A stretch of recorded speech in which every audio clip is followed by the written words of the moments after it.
Selangor Sungai பசாரில் உடல் முழுவதையும் வெள்ளை பேண்டேஜ் துணியால் சுற்றி கொண்டு ஓர் உருவம் சாலையில் நடமாடிய வீடியோ வைரலாகி கவனத்தை ஈர்த்தது.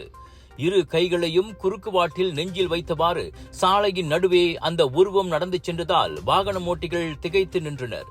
வீடியோ வைரலாக அது பேய் நடமாட்டமா என வலைத்தளவாசிகளும் பேசிக் கொண்டனர்.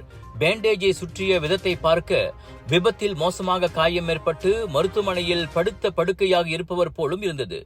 இந்நிலையில் தகவல் அறிந்த போலீஸ் வெள்ளை பேயாக நடமாடியவரை கைது செய்தது.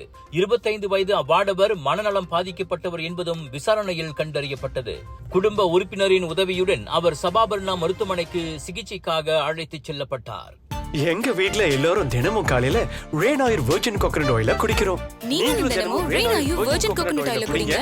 எப்பவுமே புத்துணர்ச்சியோட இருங்க.